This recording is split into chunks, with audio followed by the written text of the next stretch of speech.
Hello and welcome to Film Mixologist. Today in this episode what we're going to try and do is we're going to assemble this Weber DCNFs that I've been working on. As you can see, I've been doing quite a bit and I've done half the carb already, so I'm going to show you how to do the other half and you can just fill in the blanks when I'm not doing it. There is one thing that I do need to show you though, is the setting of the float levels. Now there are two measurements that you need to take. The first one, this is 58, yeah. So basically you have to take up to from the gasket until the end of the float is 58 mil, which I've got it set up here. That's important. So let me show you kind of close up. And then the other one is I need to put it down to 48, which is about here. And the other measurement concerns this. So you need to put it so that there is a spring load in there. I hope you can see it there. And it doesn't have to spring, so it has to just gently touch. And then you take this measurement and it needs to be right there where it is at the moment. So that's how you kind of set up the floats on this carbs. So now what I need to do is I need to put some bits on it. So without further ado, let's put choke there. This one goes here. You always have to remember this side with the open side goes facing the kind of emulsion tube there. There we go. So what else? Idle mixture screw. Yep, here. Got it. It should go quite, let's say, it should go quite easy. It should be quite loose in a sense. It has a rubber O-ring here, so it's important to always put it on. This one's also obviously it has been cleaned. It has an O-ring. I've blown it with a fuel line, with an air line. Sorry. I'll adjust this in a bit. Now choke. So this is the choke assembly. You have got the piston, the spring, and the top, and this is the tab that's going to hold it in place. So this is quite a bit of a delicate operation. You see. So this one on top, this one, and now what you need to do is you need to put this down, and with a screwdriver, like so, you just need to tap it there. There you go. That's correct. And before it decides to escape, why don't we might as well put the choke actuating mechanism with its gasket, like so. So look.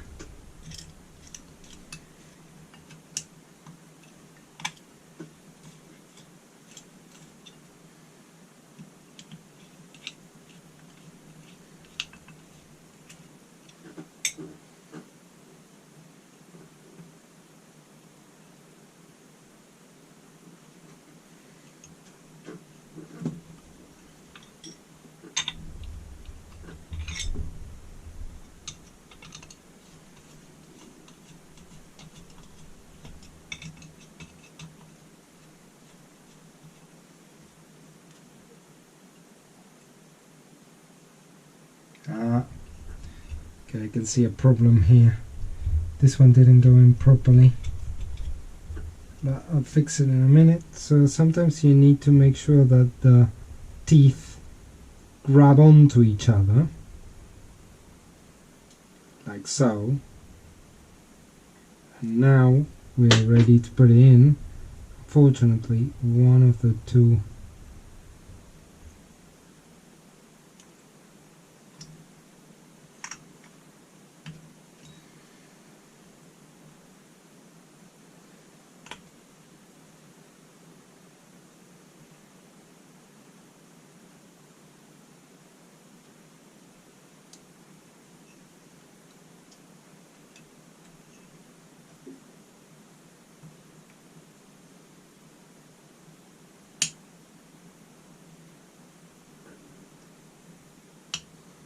There we go. Finally. And I wanted to make this video shorter by making half of it first. So I can see the bolt that fell off already. So, which is handy. There we go. 2 bolts in here.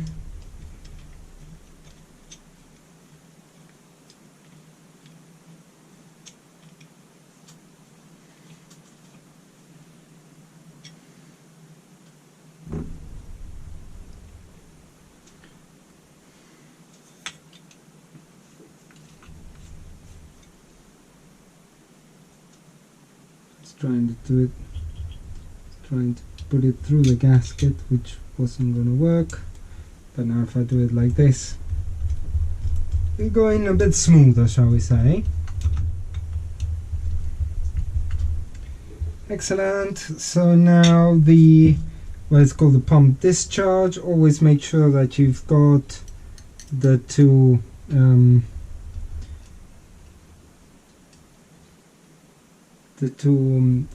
copper gaskets in there.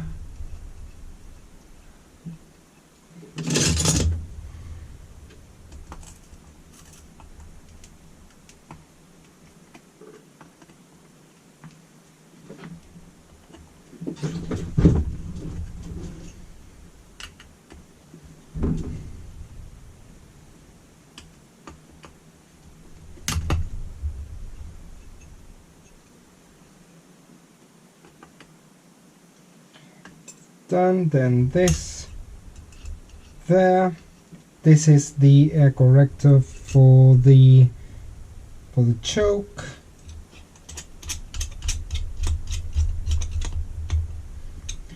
And then the idle. This side.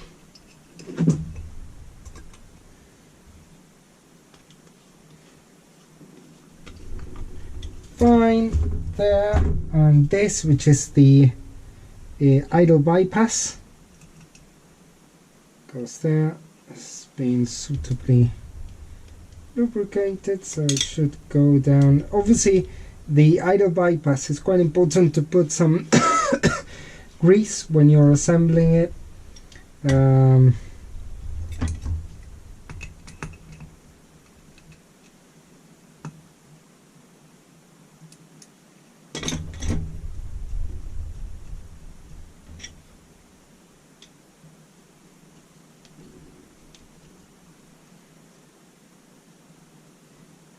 Exactly. Excellent. Okay, so now I've done the basic construction of it. What I'm going to do then is put the top on and start setting up all the accelerator pump and the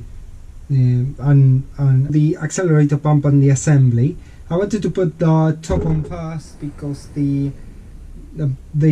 float is quite fragile, so as soon as you build all the insides of the carb, it's better just to drop the top on so that the float is the assembly is in there, so that it gets protected.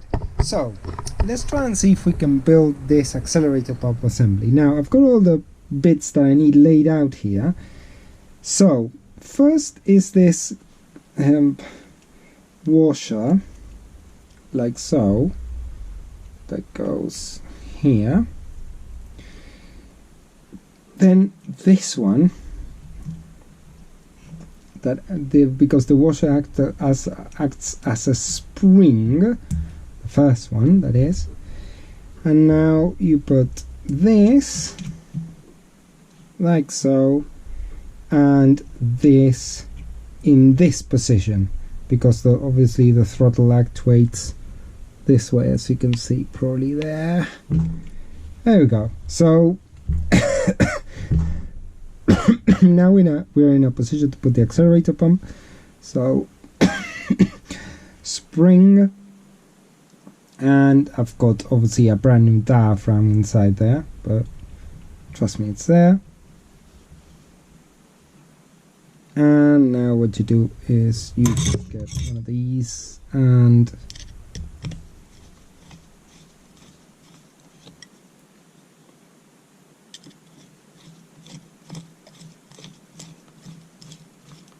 secure it, but you need to do it in this order, because if you don't do it in this order, you're going to realize that you're going to have to take off the pump housing